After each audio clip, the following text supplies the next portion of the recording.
여러분 안녕하십니까? 수요일 아침에 또 여러분들을 뵙게 되었습니다.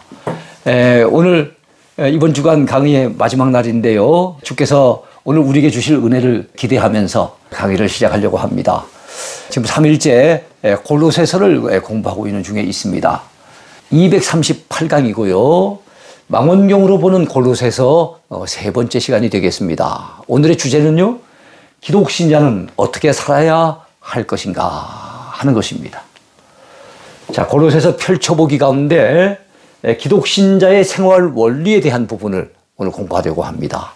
어제는 이미 기독론, 교리에 대한 부분을 우리가 이미 공부했고, 오늘은 생활 부분과 관련된 그런 말씀을 공부하려고 합니다.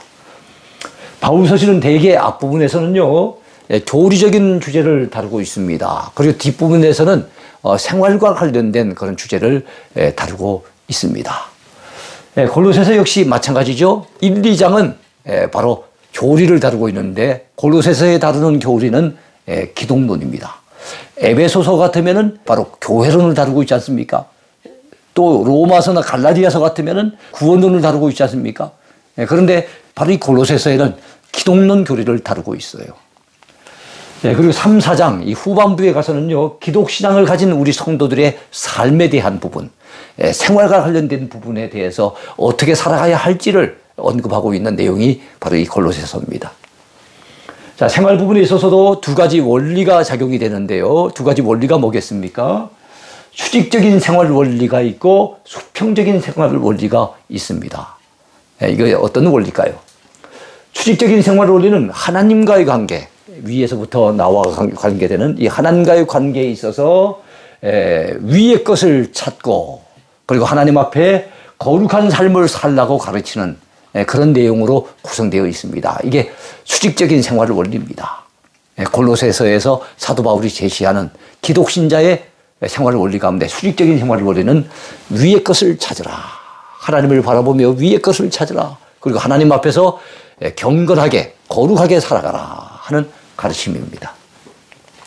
이번에 수평적인 생활 원리는요, 수평적인 원리니까 이건 이웃과의 관계, 사람과의 관계를 얘기합니다. 대인 관계에 있어서 우리가 행해야 될 일이 있죠. 적어도 기독신자라면 이렇게 살아야 되지 않겠습니까? 긍휼을 베풀고 자비를 실천하고 겸손하게 행하며, 그리고 많은 사람들 앞에서 온유하게 그들을 대해주고, 혹시 그들이 지은 허물이 있을지라도 용서해주고, 그리고 그들을 끌어안고 사랑해주는 것, 보듬어주며 사랑해주는 것, 여러분 이런 것들을 갖다가 적어도 기독신자라면 행해야 된다는 것을 사도 바울은 수평적인 생활 원리를 통해서 우리에게 제시해주고 있는 것입니다. 이런 부분들이 3, 4장에 나타나 있습니다. 자, 그 가운데 먼저 위의 것을 찾으라 하는 것을 살펴보겠습니다. 사도 바울이 강조한 수직적인 생활 원리 가운데 하나가 뭡니까? 위의 것을 찾으라는 거예요. 자, 위의 것을 찾아야 될 이유가 무엇일까요? 여러분, 멧돼지와 관련된 얘기를 한번 나눠보고 싶습니다. 멧돼지와 도토리와 관련된 이야기인데요. 어느 날 멧돼지 한 마리가 도토리가 땅에 떨어져 있는 것을 보고 아주 맛있게 먹었어요. 맛있게 먹고 난 다음에 왠지 좀 부족한 느낌이 들었던지 미련이 남아서 땅을 막 열심히 파기 시작하는 겁니다. 자, 도토리가 위에서 떨어졌는데도 불구하고, 여러분, 이 멧돼지는 땅에서 그것을 봤기 때문에 당연히 땅에서 나는 것인 줄 알고 땅을 막 파고 있는 거예요. 자, 얼마나 어리석은 일입니까? 도토리를 갖다 기대하려면 위를 쳐다봐야 되는데, 위에서 떨어진 도토리인데 그것을 모르고 땅만 파고 있는 이 멧돼지. 참으로 이 멧돼지처럼 이 땅 가운데 살아가는 사람들 가운데 어리석은 인생들이 너무너무 많아요. 우리 인생의 문제 해답은 위로부터 오잖아요. 하늘의 하나님께로부터 오는 것 아닙니까? 자, 그런데 우리는 어리석은 멧돼지처럼 땅만 파는 인생이 되어서는 안 되겠지요. 우리 인생의 문제를 땅에서 어떻게 해결해 보려고 땅만 쳐다보고 사는 그런 인생이 돼서는 안 되지 않습니까? 이제부터는 하늘을 쳐다보고 하나님을 바라보고 살아야 될 줄로 믿습니다. 자, 골로새서 3장 1절에서 14절을 통해서 사도 바울은 골로새 교회 성도들에게 제시한 말씀이 있어요. 그리고 오늘을 사는 우리들에게 제시한 말씀이 있습니다. 그것이 무엇입니까? 위의 것을 찾으라는 거예요. 위의 것을 찾으라. 자, 우리가 위의 것을 찾아야 될 이유가 무엇이겠습니까? 골로새서 3장 1절을 보면 그 이유가 분명히 나와 있습니다. 그러므로 너희가 그리스도와 함께 다시 살리심을 받았으면 위의 것을 찾으라 라고 말씀하면서 그 위의 것을 찾아야 될 이유가 그 다음에 이어지고 있죠. 거기는 그리스도께서 하나님 우편에 앉아 계시느니라. 우리를 구원하신 주님, 우리를 사랑하시는 주님, 우리 위해서 기도하고 계시는 주님, 그 주님이 바로 그 위에, 하늘 위에 하나님 보호자 우편에 앉아 계신다는 거예요. 우리의 우군 아닙니까? 우리에게 가장 큰 힘이 되어줄 분 아닙니까? 우리를 누구보다도 사랑하시는 분이 아닙니까? 그분이 위에 계시니까 우리가 위의 것을 찾아야 되겠죠. 위의 것이란 구체적으로 어떤 것을 가리킬까요? 자, 우리가 위의 것을 찾아야 되겠는데 위로부터 내려오는 것, 어떤 것들이 있을까요? 야고보서 1장 17절에 의하면은요, 온갖 좋은 은사와 온전한 선물이 다 위로부터 빛들의 아버지께로부터 내려온다고 말씀하고 있습니다. 좋은 선물들 어디에서부터 온다고요? 위로부터 빛들의 아버지가 되시는 그 하나님께로부터 내려온다는 거예요. 하나님의 자연적인 은혜의 선물이 있죠. 만약에 우리에게 햇빛이 없다면 어떻게 될까요? 농사가 되겠습니까? 오히려 살아갈 수 있겠습니까? 생명이 유지가 되겠습니까? 하나님이 비를 안 내려주신다면 어찌 될까요? 요즘도 가뭄이 너무 심한 가운데 있는데요. 정말로 단비가 많이 지금 요청되지 않습니까? 바로 이 햇빛과 비도 하늘 위에서 내려와요. 하나님이 안 믿는 자에게까지 포함해서 모든 인류에게 주시는 이 귀한 선물이 위로부터, 하늘 위로부터 내려오는 겁니다. 하나님의 초자연적인 은혜의 선물들이 있죠. 믿지 않는 자들에게 해당되지 아니하고 믿는 자들, 구원받은 주의 백성들에게 해당되는 선물들 역시 하늘 위에서 내려오는 것들입니다. 어떤 것들이 있을까요? 우리가 찾고 구해야 될 위의 것이 무엇일까요? 이 땅에서는 만날 수 없고 찾을 수 없고 그리고 맛볼 수 없으며 오직 위로부터만 내려오는 위의 것에는 어떤 것들이 있을까요? 위의 것에는 하늘 평안이 있습니다. 하늘 평안. 그래서 우리는 노래하지요. 평화 평화로다. 하늘 위에서 내려오네. 찬송가 412장을 통해서 우리는 그렇게 찬양하지 않습니까? 위의 것에는 또 무엇도 있겠습니까? 여러분, 위에서 내려오는 것은 조금 전에는 하늘 평안을 말씀했지만은 이번에는 하늘 위로도 있어요. 하늘 위로. 슬픔을 만난 사람들, 도무지 사람의 말로는 위로가 되지 않는 그런 슬픔을 만난 사람들에게 필요한 것은 무엇입니까? 하나님께서 주시는 하늘 위로입니다. 하늘 기쁨도 위에서부터 내려옵니다. 이 땅에서는 맛볼 수 없는 진정한 기쁨이 위로부터 옵니다. 또한 무엇이 있습니까? 하늘의 은혜도 있습니다. 우리가 누리는 은혜 위로부터 오는 겁니다. 하늘의 축복도 있습니다. 우리 주님께서 우리에게 내려주시는 온갖 신비한 선물들이 다 위에서부터 내려온다는 것, 이거 잊어버리면 안 됩니다. 그러므로 우리가 땅의 것만 쳐다보고 아까 멧돼지처럼 땅만 파고 있는 그런 인생이 돼서는 안 됩니다. 자, 모세 시대에 여러분 하늘 위에서 내려왔던 건 무엇이 있습니까? 만나. 40년 동안 이스라엘 백성들 그거 먹고 살았잖아요. 만나도 위에서부터 내려왔어요. 엘리야 시대 때 하나님의 하나님 되심을 증거하는 놀라운 기적적인 역사. 무엇이 위에서부터 떨어졌습니까? 갈멜산 위에 떨어진 불. 이것도 하늘 위에서 내려왔습니다. 신약시대 오순절에 120문도가 간절히 기도했을 때 그들의 가운데 떨어졌던 바로 성령의 불. 그것도 역시 하늘 위에서 내려왔어요. 그리고 엄밀히 얘기해서 우리를 구원하신 구주 예수님 어디로부터 오셨습니까? 저 땅 속에서부터 오셨습니까? 바다 가운데서도 나오셨습니까? 아니에요. 하늘 위에서 우리를 위해서 이 땅에 내려오신 거예요. 정말 우리에게 필요한 온갖 좋은 그 모든 선물들이 다 하나님이 계시는 그 위로부터 내려왔다는 거. 그렇게 생각하면 우리는 날마다 위의 것을 찾는 자들이 돼야 되지 않겠습니까? 그러므로 우리는 위의 것을 찾아야 합니다. 자, 그렇다면 위의 것을 찾으려면 어떻게 해야 할까요? 골로새서 3장 2절에 보니까 위의 것을 생각하고 땅의 것을 생각하지 말라 그랬습니다. 자, 위의 것을 찾으려고 한다면 위의 것을 날마다 생각하라는 거예요. 달리 말하면 위의 것에 대한 관심을 가지고 살아가는 겁니다. 관심이 있어야만 찾아낼 것 아닙니까? 예? 자, 우리가 위의 것을 찾으려고 한다면 날마다 위의 것에 관심을 가지고 위의 것을 생각해야 됩니다. 위의 것에 대한 가치를 알고 그것을 추구해야 됩니다. 왜 사람들이 위의 것을 찾지 않습니까? 왜 위의 것에 대한 관심을 끄고 삽니까? 그것은 위의 것에 대한 가치를 모르는 거예요. 하나님께서 위로부터 우리에게 내려주신 선물이 얼마나 소중한 것이며 얼마나 값어치 있는 것인지 얼마나 우리에게 필요한 것인지를 사람들이 잘 모르는 것 같아요. 그 가치를 모르다 보니까 땅만 파고 있고 땅에서 것만은 뭔가 찾아내려고 하지 위의 것을 찾지 않으려고 한다는 거죠. 안타까운 일입니다. 그 대신 땅의 것에 대한 지나친 관심을 우리는 이제부터는 줄여야 됩니다. 위의 것을 생각하고 위의 것에 관심을 기울이려고 한다면 이제는 땅의 것에 대한 관심을 줄여야 되겠죠. 땅의 것을 생각하는 것은 우리는 끊어버려야 됩니다. 그래서 날마다 우리는 위를 바라보고 날마다 하늘을 바라보고 날마다 우리 주님을 바라보면서 주님이 주실 그 귀한 선물을 기대하며 사는 저와 여러분이 돼야 될 줄로 믿습니다. 자, 우리가 고달픈 현실 속에서도 위의 것을 찾으며 살아간다면 우리는 장차 큰 영광을 누리게 될 것입니다. 골로새서 3장 4절에 의하면 우리의 생명이신 그리스도께서 나타나실 그때에 언제입니까? 예수님의 재림의 때를 얘기합니다. 너희도 그와 함께 영광 중에 나타나리라. 그렇게 말씀하고 있습니다. 소돔 고모라가 멸망당할 때 이 세상의 재물에 대한 그 욕심, 그 미련을 버리지 못했던 사람이 있었죠. 누굽니까?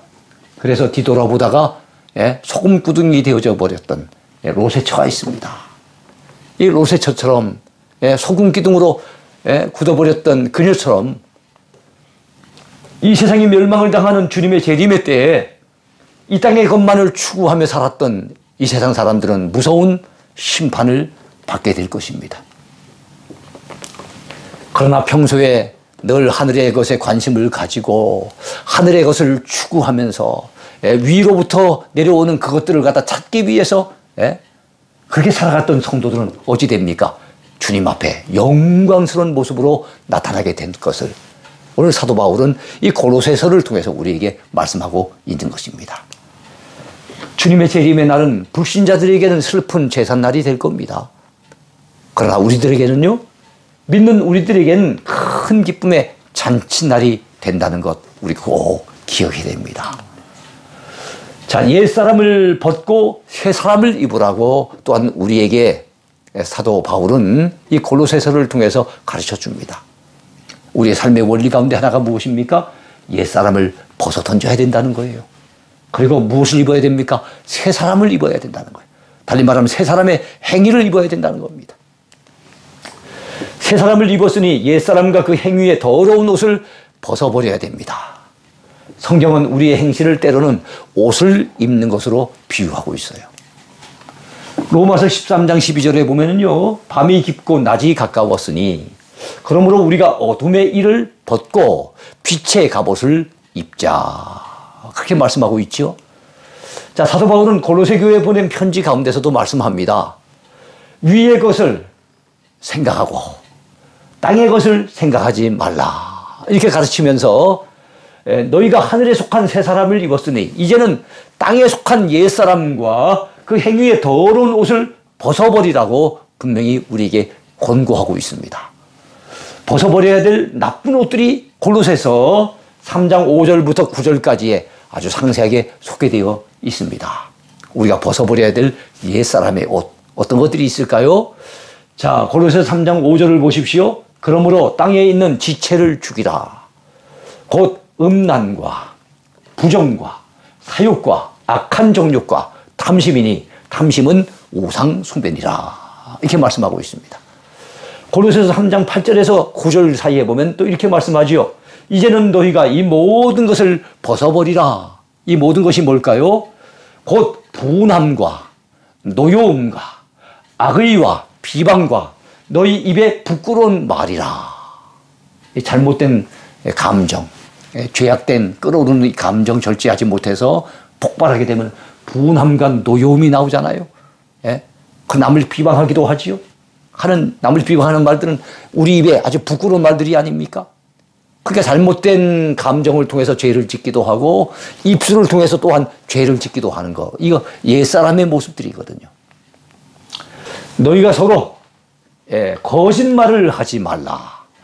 옛사람과 그 행위를 벗어버리고 라고 했습니다. 그래, 우린 부끄러운 말 하면 안 됩니다. 거짓말도 하면 안 됩니다. 또 아까 막 감정적으로 폭발하는 이런 것들도 그게 다 옛사람의 행위들이에요. 이것들 벗어버리라는 거예요. 우리가 이제는 벗어버려야 될 부끄럽고 더러운 옛사람의 행위들이 이처럼 참으로 많습니다. 다 소개하지 않았어요. 청년이 군대에 입대하면 제일 먼저 하는 일이 뭘까요? 우리 부모들은 때로는 그 마음이 아플 때가 있죠. 군대 보내놨더니 사복, 사제 옷을 갖다 다 벗어서 집에서 입고 갔던 그 옷을 벗습니다. 그러면은 다 부모한테 집으로 다 보냅니다. 그리고 무슨 옷을 입습니까? 군복을 입습니다. 군복으로 갈아입는 거예요. 군대 갔는데 여전히 사복 입고 있는 사람은 없어요. 사복은 벗어던지고 군복을 입어야 됩니다. 왜요? 군인이 되었기 때문에. 군대 가면 과거의 삶과는 이제는 단절되어야 하기 때문에. 그래서 여러분 사복을 벗어버리고 군복을 입는 것 아닙니까? 그러니까 이 옷은 우리 삶, 이 행위하고 굉장히 밀접한 관련이 있습니다. 이제 군복을 입게 되면 내 마음대로 할 수가 없습니다. 따라야 할 법이 따로 있어요. 사회에서는 내 멋대로 살았을지 모르겠지만 군대 가면은 이젠 군법을 따라야 되는 겁니다. 신앙생활도 마찬가지예요. 우리는 예수님 안에서 예수님 십자가에 못 박히실 때 우리 옛사람이 이미 못 박혔잖아요. 그리고 성령의 역사로 말미암아 우리는 새 사람으로 거듭 태어났잖아요. 그렇다면 우리가 예수 믿기 전에 옛날 잘못된 모습들, 잘못된 행위들, 그건 옛사람의 행위들이니까 그 옷들은 이제는 다 벗어 던져야 되는 거예요. 그리고 이제는 새 옷을 입어야 되는 겁니다. 정말로 우리 기독신자다운 새로운 사람, 이 새 사람에게 걸맞는 새 옷을 입어야 된다는 거죠. 달리 말하면 새로운 행위가 우리에게 필요하다는 겁니다. 하나님 앞에 택함받은 거룩하고 사랑받는 자처럼 아름다운 옷을 입어야 됩니다. 이젠 더러운 옷 벗어 던지고 아름다운 옷 입어야 됩니다. 자, 예수님을 그리스도로 믿는 우리 기독신자들이 벗어버려야 될 더러운 행실의 옷이 있다면 우리가 적극적으로 입어야 될 아름다운 행실의 옷도 있다는 것도 우리는 기억을 해야 되겠습니다. 새로 입어야 할 좋은 옷들이 있다는 거 여러분 기억하십니까? 그것이 무엇일까요? 골로새서 3장 12절부터 14절까지를 보시기 바라요. 그러면 이런 말씀이 나옵니다. 그러므로 너희는 하나님이 택하사 거룩하고 사랑받는 자처럼 긍휼과 자비와 겸손과 온유와 오래 참음을 옷 입고 누가 누구에게 불만이 있거든 서로 용납하여 피차 용서하라. 주께서 너희를 용서하신 것 같이 너희도 그리하고 이 모든 것 위에 사랑을 더하라. 이는 온전하게 매는 띠니라. 이렇게 말씀하고 있습니다. 여러분 사도 바울이 전해주는 이 말씀 속에서 우리가 입어야 할 그 옷들이 어떤 옷들이 있었습니까? 그것을 좀 이따 우리 살펴보겠는데요. 그러므로 너희는 하나님이 택하사 거룩하고 사랑받는 자처럼 무슨 옷을 입으라고요? 이번에 먼저 입어야 될 옷, 긍휼의 옷을 입으라고 말씀했습니다. 좀 전에 읽은 말씀 가운데 제일 먼저 나오는 것은 긍휼입니다. 긍휼의 옷을 입으래요. 사도 바울은 또한 우리에게 자비의 옷도 입으라고 했습니다. 겸손의 옷도 입으래요. 우리 기독신자가 되어서 새 사람이 되어서 교만한 모습을 드러내면 안 됩니다. 겸손의 옷을 입어야 되죠. 그리고 온유의 옷을 입으라고 말씀합니다. 오래 참음으로 옷을 입으라고 권면하고 있습니다. 그리고 용서의 옷을 입으라고 또한 가르치고 있습니다. 마지막으로 언급하는 게 무엇입니까? 그것이 바로 가장 중요하죠. 사랑의 옷을 입으라고 사도 바울은 우리에게 강조하고 있는 거예요. 그러니까 옛사람과 그 옛 행위들은 옷을 벗듯이 다 벗어 던져버리고 이제는 새 사람이 됐기 때문에 새 사람에게 걸맞는 그리스도인다운 그 삶의 옷들을 우리가 입어야 된다는 거예요. 좀 전에 설명이 됐던 것처럼 긍휼의 옷, 겸손의 옷, 자비의 옷, 오래 참음의 옷, 온유의 옷, 용서의 옷, 사랑의 옷, 이런 옷들을 입으라는 거지요. 자, 이렇게 아름답고 덕스러운 마음과 행실의 옷을 입는 것은 결국 예수 그리스도로 옷을 입는 것이라고 그렇게 할 수가 있을 거예요. 좀 전에 그런 모습이 드러난다면 달리 말하면 그 사람은 예수 그리스도로 새롭게 옷을 입은 사람이라 볼 수 있는 겁니다. 그러기에 사도 바울은 로마서 13장 14절을 통해서 우리에게 이렇게 말씀을 들려줍니다. 오직 주 예수 그리스도로 옷 입고 정욕을 위하여 육신의 일을 도모하지 말라. 끊임없이 육신의 일을 생각하고 육신의 일을 도모한다면 자기 정욕에 빠져서 그러는 거예요. 정욕을 위해서 행하고 있는 거예요. 그건 옛사람의 모습인 거예요. 그러나 우리가 입어야 될 옷은 주 예수 그리스도로 옷 입어야 되는 거예요. 다시 말하면 예수님의 삶을 본받아서 우리가 그 삶을 갖다가 여러분 실천에 옮기는 그런 삶이 우리 가운데 나타나야 한다는 거죠. 이제 우리는 예수 그리스도 안에서 새 사람이 되었습니다. 그러므로 예수 그리스도로 옷을 입어야 한다는 것을 성경은 강조하고 있는 것입니다. 그리고 예수님의 그 모습을 닮아서 선한 성품을 지니고 아름다운 행실을 나타내면서 살아갈 때 그것이 바로 그리스도인다운 삶의 모습이라고 보면 되겠습니다. 끝으로 오늘 생각해 볼 것은 감사하는 자가 되라는 겁니다. 여러분, 적어도 우리가 하나님 앞에서 감사해야 될 것이고 또 사람들 사이에서 또 받은 은혜가 있기 때문에 우리는 감사하는 삶을 살아가야 됩니다. 범사에 감사하는 삶을 사는 것, 이게 그리스도인다운 삶이라고 볼 수 있겠습니다. 세상에는 감사하는 사람이 있고 불평하는 사람이 있습니다. 이 두 종류의 인생이 있다는 것입니다. 우리는 모두가 하나님의 크신 은혜를 누리며 살고 있지요.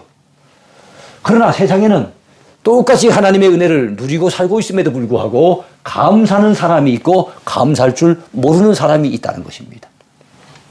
우리는 어떤 사람이 되어야 할까요?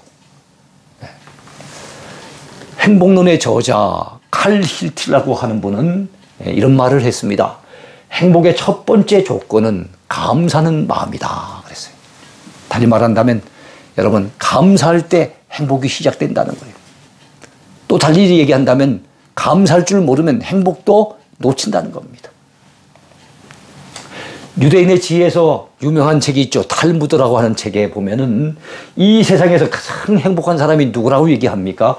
감사하며 사는 사람이라고 얘기를 해요. 감사하며 사는 사람. 우리는 이제 분주한 일상 속에서 잊어버린 감사를 회복해야 되겠습니다. 바쁘게 살다 보니 정말 하나님 앞에 우리가 감사를 잃어버리고 살 때가 많아요.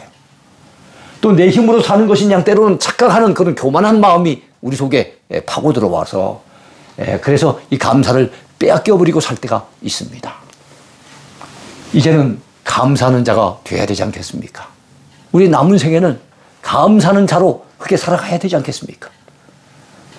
골로새서 3장 15절 하반절에 보면요, 너희는 평강을 위하여 한 몸으로 부르심을 받았나니 너희는 또한 감사하는 자가 되라 그랬습니다. 감사하는 자가 되래요. 감사하는 사람이 되라고 강조하고 있는 것입니다. 자, 이것은 적극적인 명령문이에요. 감사하는 자가 되라 하는 것은 단순한 권면이 아니에요. 강력한 명령문이라는 걸 우리는 알아야 됩니다. 감사해도 좋고 안 해도 좋은 것이 아니라 반드시 감사라고 하는 그런 명령이라는 것을 우리는 기억해야 됩니다. 데살로니가전서 5장 18절에도 보면은요, 항상 기뻐하라, 쉬지 말고 기도하라. 그 다음에 이어지는 게 뭡니까? 범사에 감사하라. 이는 그리스도 예수 안에서 너희를 향하신 하나님의 뜻이니라 그랬어요. 그래요. 우리가 범사에 감사하며 사는 것, 우리를 향하신 하나님의 뜻이래요. 큰 일이든 작은 일이든 우린 매사에 감사하며 살아야 될 줄로 믿습니다. 좋은 환경에서든지 어려운 처지에서든지 범사에 감사할 줄 아는 그런 성도가 되어야 될 줄로 믿습니다. 종은 울릴 때 종이에요. 여러분, 꽃은 향기를 토해낼 때 꽃인 겁니다. 소금은 맛을 낼 때 소금이에요. 빛은 어둠을 몰아낼 때 비로소 빛이 되는 겁니다. 그와 마찬가지로 성도는 감사할 때 진정한 성도라고 볼 수 있습니다. 불평하는 성도, 늘 원망을 갖다 입에 달고 사는 성도, 이런 성도를 어떻게 우리가 기독신자라고 은혜 받은 성도라고 하나님을 믿는 하나님의 백성이라고 그렇게 칭할 수가 있겠습니까? 감사는 마음으로부터 시작이 됩니다. 은혜 받은 자라면 마땅히 감사하는 마음을 가져야 되겠지요. 하나님의 은혜와 베풀어 주신 사랑을 믿고 마음속으로 깊이 생각할 때 여러분 저절로 생기는 것이 무엇입니까? 감사예요. 하나님의 은혜를 생각하고 묵상하면 감사하지 않을 수 없어요. 나 같은 죄인을 사랑해 주시고 예수 그리스도 안에서 구원해 주신 은혜를 여러분 생각해 보시기 바라요. 감사하지 않을 수 없을 겁니다. 구원해 주신 것만도 너무 감사하잖아요. 그런데 우리를 충성되이 여기셔서 귀한 직분까지 주셨다는 걸 생각할 때 얼마나 감사한 일입니까? 우리에게 감사가 부족한 것은 무엇이 부족하기 때문입니까? 생각이 부족하기 때문이에요. 하나님의 은혜를 생각하지 않은 거예요. 지금까지 내가 걸어왔던 지나간 삶을 깊이 생각하지 않은 거예요. 주께서 내게 베푸신 하나님의 손길을 생각하지 않은 거예요. 내가 누리고 있는 하나님의 그 놀라운 은혜와 사랑, 그리고 축복을 헤아려 보지 않고 있는 거예요. 생각 없음이 곧 감사 없음으로 나타납니다. 달리 말하면 생각을 깊이 하는 사람은 감사하지 않을 수 없는 거예요. 그래서 think, 감사하다는 말은 think, 생각하다는 말에서 온 것임을 우리는 기억해야 되겠습니다. 사실 감사는 마음의 문제이지 환경의 문제가 아니에요. 왜 우리가 그것을 알 수 있습니까? 훨씬 더 어려운 환경인데도 감사한 사람이 있는 반면에 엄청나게 좋은 환경 속에 사는데도 불구하고 늘 불평하고 원망한 사람을 보면 야, 이 감사는 역시 마음의 문제지 환경의 문제가 아니구나 하는 것을 우리는 느낄 수 있습니다. 똑같은 환경 속에서도 어떤 이는 감사합니다. 그리고 어떤 이는 불평하는 경우를 우리는 볼 때가 많이 있습니다. 그뿐 아니라 더 좋은 환경 속에서도 불평을 늘어놓는 사람이 있는가 하면은 훨씬 더 열악한 환경 속에서도 감사하는 성도들이 있음을 바라볼 때, 아하, 이 감사는 마음의 문제구나 하는 것을 더더욱이나 깨닫게 됩니다. 사람은 여러분 마음먹기 여하에 따라 감사하는 사람이 될 수도 있고 원망, 불평하는 사람이 될 수도 있어요. 그래서 감사는 마음으로부터 시작이 됩니다. 그리고 마음에 시작되는 그 감사는 결국 생각을 갖다 많이 하게 될 때, 주의 은혜를 깊이 생각하게 될 때 또한 감사는 마음이 생겨지는 겁니다. 감사는 입술로 표현됩니다. 감사를 느낀다면 입술로 찬양하고 말로 고백할 수 있어야 됩니다. 어떤 사람들은 마음으로는 감사를 느껴요. 그래서 나중에 누군가 물으면은 아이고 감사지요 라고 말해요. 그런데 평소에는 감사라는 그 표현이 너무 부족해요. 하나님 앞에도 부족하고 사람들 앞에 받은 은혜도 많잖아요. 사람들 앞에 표현한 것도 이 감사에 대한 표현이 참 부족한 사람들이 많이 있습니다. 여러분 감사하다고 마음에 느껴지거든 입술로 표현하시기 바라요. 말로 표현하시기 바랍니다. 우리 또 믿는 사람들은 하나님 앞에 찬양을 통해서 감사를 표현할 줄 알아야 됩니다. 골로새서 3장 16절 하반절에 봤더니 신령한 노래를 부르며 감사하는 마음으로 하나님을 찬양하라 라고 말씀하고 있습니다. 찬송은 신령한 노래지요. 우리는 이 신령한 노래 찬송을 부르는데 감사하는 마음으로 하나님을 찬양하라고 말씀하고 있어요. 감사가 없다면 진정한 찬양이 이루어지긴 어렵습니다. 습관적인 찬양밖에는 안 되고 형식적인 껍데기 찬양밖에는 남지 않습니다. 감사한 마음으로 부를 때 그 찬양이 되는 겁니다. 성도의 감사는 찬양을 통해 표현됩니다. 여러분 마음에 느끼는 것이 있거든 표현하며 사세요. 사람과의 관계 속에든지 하나님 앞에서든지 표현할 줄 알아야 됩니다. 마음에 담고만 있지 마세요. 감사거든 감사를 표현하시기 바랍니다. 사람은 행복할 때 노래가 저절로 그 입에서 흘러나오게 되어 있지요. 어떤 사람이 행복한 사람일까요? 아까도 말씀드렸지만 감사한 사람이 행복한 사람입니다.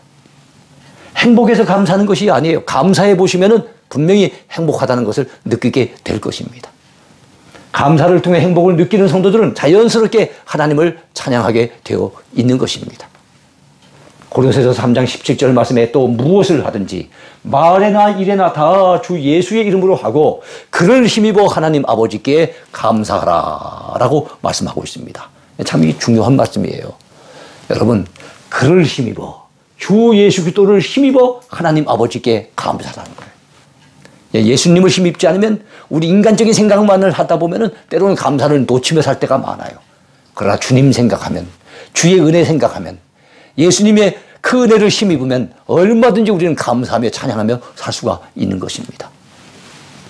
자, 이 말씀을 통해 우리는 우리가 감사해야 될 대상이 하나님 우리 아버지가 되심을 우리 깨닫게 됩니다. 또한 예수 그리스도를 힘입으면 어떤 상황 속에서도 감사할 수 있다는 사실도 우리는 배우게 됩니다. 사실 우리는 연약한 인생이잖아요. 환경에 지배받기 쉬운 존재들 아닙니까? 그렇기 때문에 우리가 조금만 어려움을 당해도 스스로의 힘으로는 감사를 하기가 쉽지 않습니다. 감사를 빼앗기기가 쉬워요. 불평할 수밖에 없는 그런 상황을 때때로 만나기도 합니다. 그런데 여러분, 도무지 감사할 수 없는 어려운 형편임에도 불구하고 예수님의 은혜를 힘입으면 우리는 능히 감사하는 삶을 살아갈 수가 있어요. 우리 주변에서 때로는 너무나도 어려운 상황 속에 있는데도 불구하고 감사하는 사람들을 종종 만나게 됩니다. 그 힘이 어디에서 나올까요? 십자가의 주님을 바라보고 그 주님을 힘입을 때 그게 가능해지는 거예요. 골로새서 3장 17절 말씀에 보니까 또 무엇을 하든지 말이나 일이나 다 주 예수의 이름으로 하고 그를 힘입어 하나님께 감사하라. 이렇게 분명히 말씀하고 있습니다. 그를 힘입으면, 예수님을 힘입으면 우리도 감사할 수 있다는 거 꼭 기억했으면 좋겠습니다. 무슨 일을 하든지 무슨 말을 하든지 항상 예수님을 힘입어 하게 된다면 우리는 하나님 앞에 감사할 수가 있어요. 그리할 때 우리는 그리스도인다운 그런 모습으로 살 수가 있는 겁니다. 주어진 환경이 너무 힘들어서 우리 힘으로는 도무지 감사할 수 없는 어려운 처지에 놓여 있을지라도 우리 주 예수 그리스도를 힘입으면 어느새 감사할 수 있는 힘이 생깁니다. 참 신비한 일이죠. 참 신비한 능력입니다. 놀라운 일이 아닐 수 없어요. 여러분, 어려울 때 올려드리는 감사가 하나님을 기쁘시게 하는 진정한 감사라는 것 여러분 아십니까? 우리의 불행을 오히려 행복으로 바꾸는 최고의 비결이 어려울 때 감사하는 거예요. 어려울 때 한번 감사해 보세요. 불행했던 우리의 마음이, 불행을 느끼던 우리의 마음이 오히려 행복한 마음으로 탈바꿈이 될 것입니다. 자, 오늘 강의 여기까지인데요. 골로새서 3장 4장 뒷부분은 생활을 다루고 있구나. 우리가 예수님을 그리스도로 믿는 사람이라면, 참된 크리스찬, 그리스도인이 되었다고 한다면 어떻게 사는 것이 옳은 삶인가 하는 걸 살펴보았어요. 위의 것을 찾으며 살아가야 합니다. 옛사람은 이제는 벗어던지고 새 사람의 옷을 입어야 됩니다. 우리 행실이 탈바꿈돼야 되겠지요. 그리고 우리 마음으로 늘 감사를 느끼면서 그 감사를 입술을 통해서 표현하고 찬양을 통해서 표현하면서 주께 영광 돌리며 살아갈 때 그것은 하나님께는 기쁨이 될 것이고 우리 자신에게는 행복이 될 줄로 믿습니다. 여러분이 그렇게 사시기를 축복합니다. 감사합니다. 하나님의 꿈이 나의 비전이 되고 예수님의 성품이